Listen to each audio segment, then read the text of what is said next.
Hello again. For me, it's the middle of the night. I'm trying to squeeze in my last video for the second week.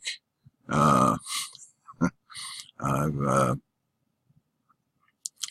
actually I got a lot of information today. I sat down. I sort of had a rush of new information or clarifying information, perhaps you might say. The last time, to quickly recap, I talked more about how to fill in for strengths and weaknesses, ways to find your strengths and weaknesses, and how to know more about your stellar connections. It's clear to me that I already have a few things that I need to put in my on my resource page. I have references to a couple of excellent books on the idea of star stuff.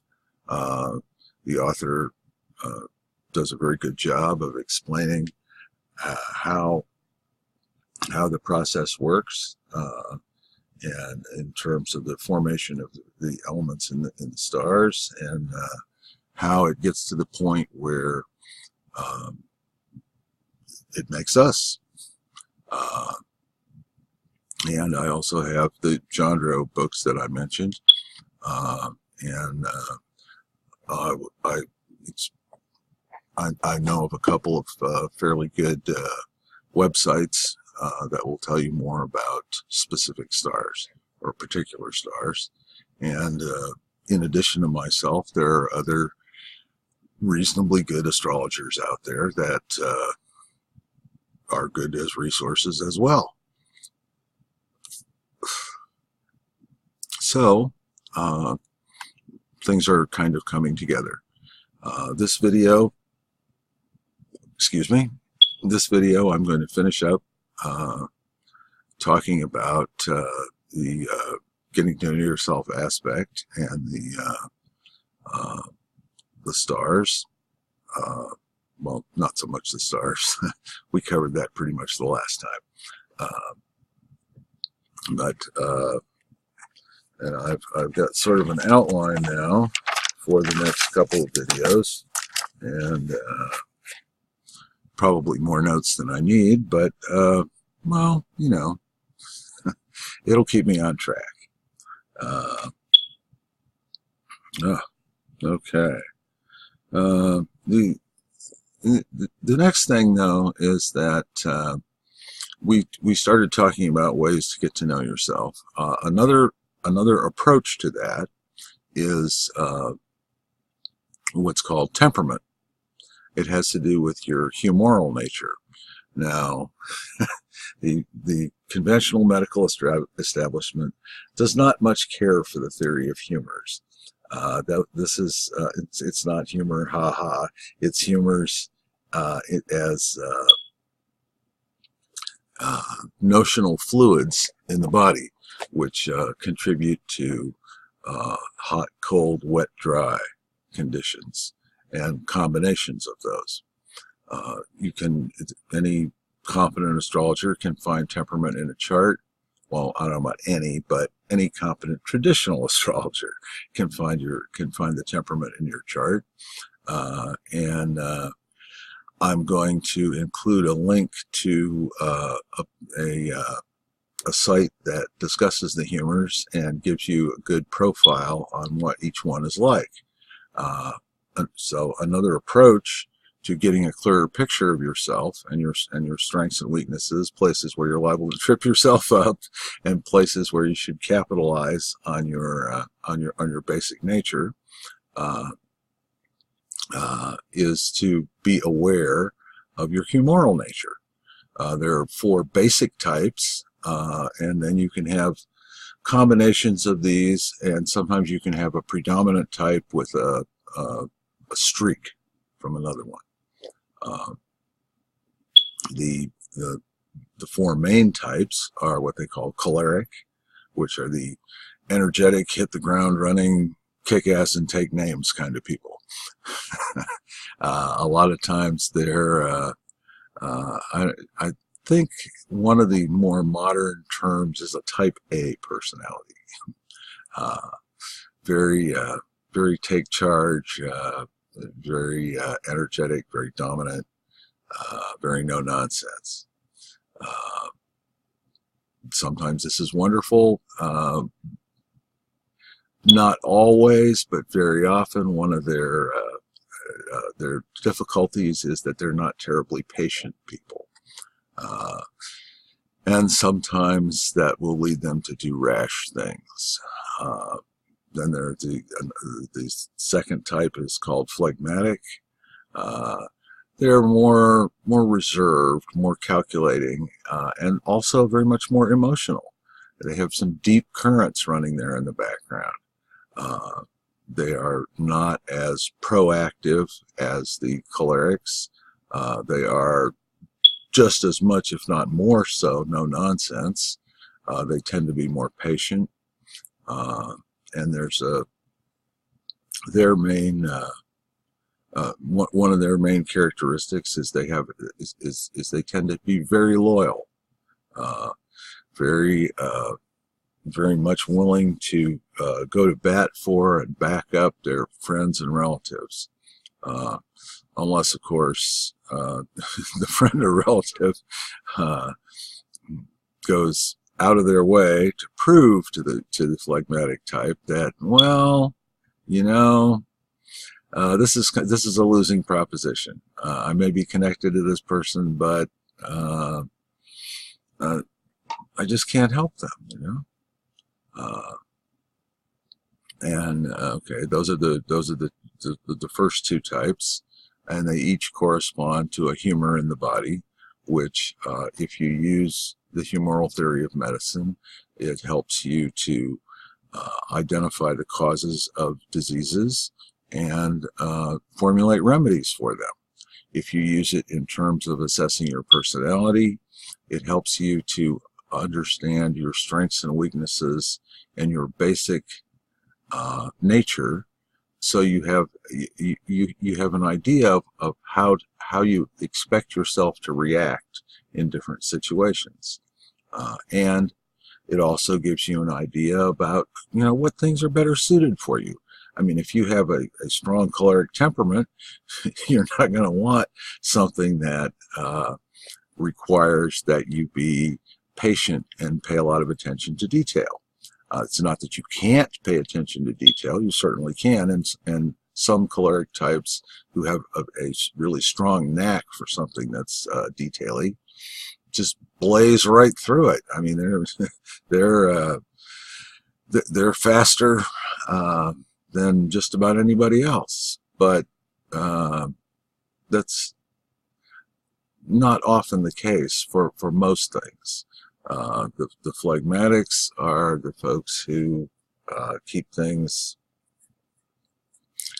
basically, you know, keep things on track, take care of the people that are connected with them, and their biggest challenge is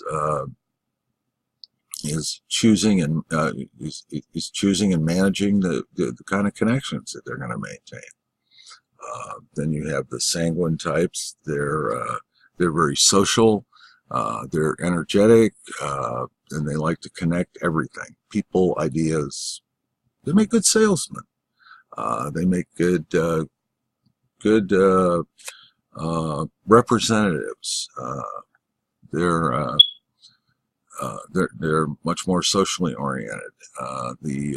And then you have the melancholics, and that doesn't mean sad in this context. It means someone who tends to be cold and dry. They tend to be calculating, and they tend to kind of, you know, take things apart, see how they work. They can sometimes be hermits or misers, and yes, they sometimes are subject to depression, but they're more your intellectual types. They're a little bit more reserved or abstract, or kind of, you know, away from the world a bit. their their nature is somewhat calculating, and it is very much focused on the idea or the issue that they feel is needs to be dealt with. There's an Italian philosopher named Marsilio Ficino, who wrote in the Middle Ages, who wrote what was probably one of the first self-help books in terms of talking about this melancholic nature, the care and feeding of the melancholic nature, so that you remain healthy and productive and things, and are in a position to fulfill yourself. Up until that time, it was there were certain assumptions about this nature, but no one had really addressed, how do you manage it? What do you do to help a person with this kind of nature, deal with issues as they arise, and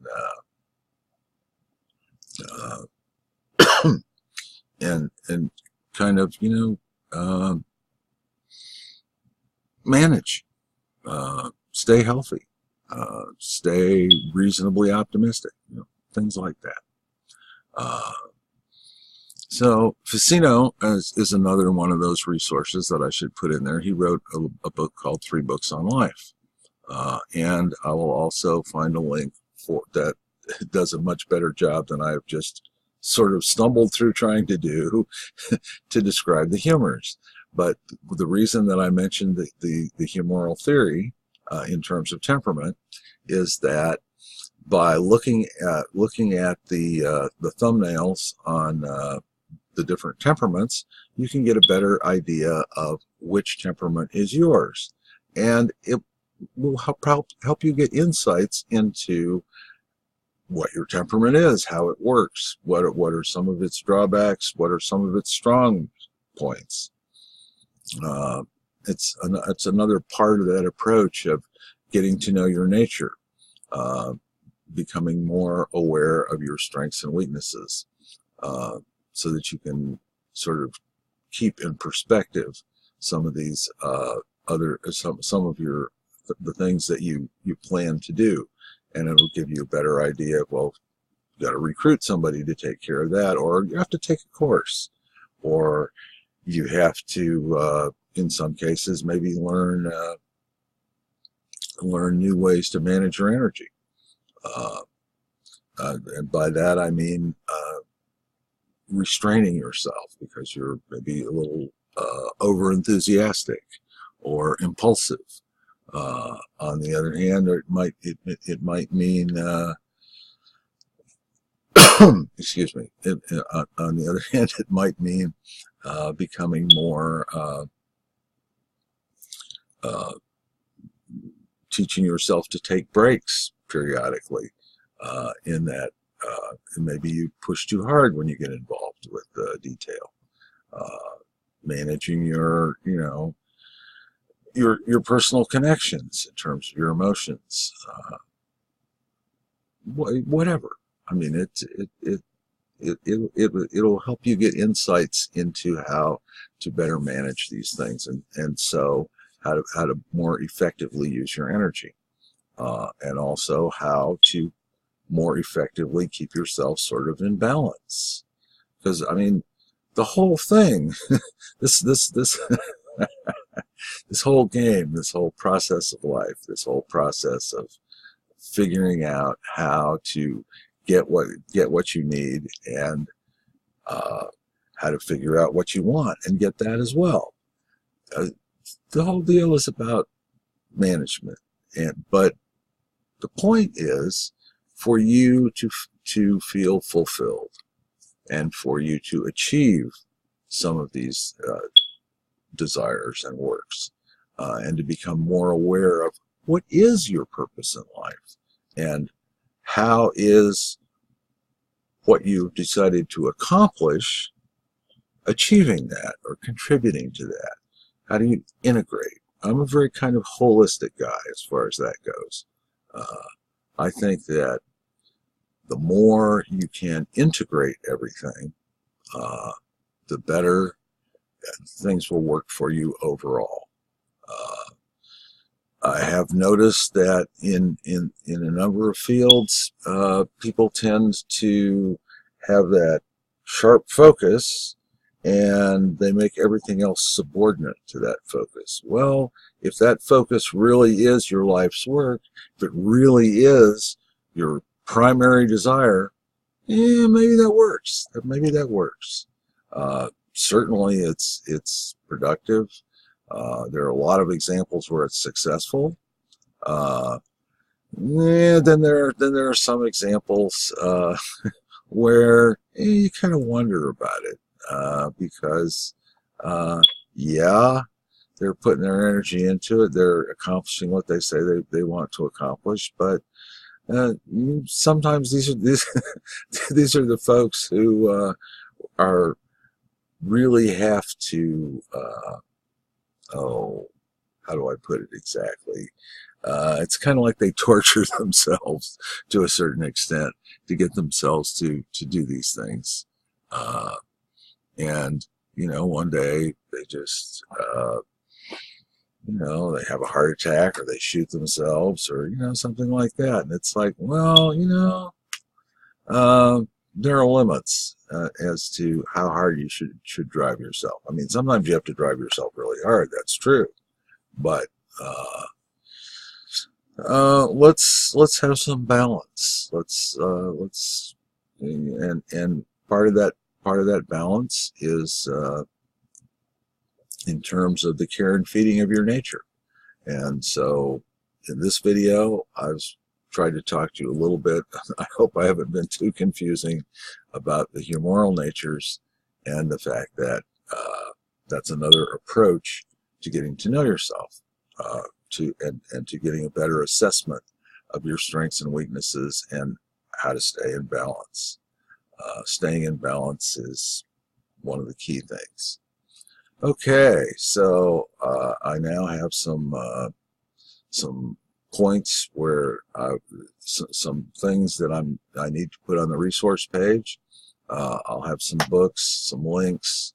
I won't guarantee that I'll have that done this week, but probably the week after, it'll be there. Maybe sooner, but that's my target right now, because I mean, I'm going to talk about basic resources. Okay, so I need to back that up to you with references and additional ways to find these resources, because I can't cover the whole thing in 15 or 20 minutes. It just that's not going to happen. I don't think anybody can do that. So today I've tried to say a few words about humoral, the humoral approach to understanding yourself, and give you sort of an update on what I'm doing with these videos, and the backup to it, which is going to be the resource pages. That's coming. Thank you. Thank you for listening. Thank you for following me. The resource pages will be coming.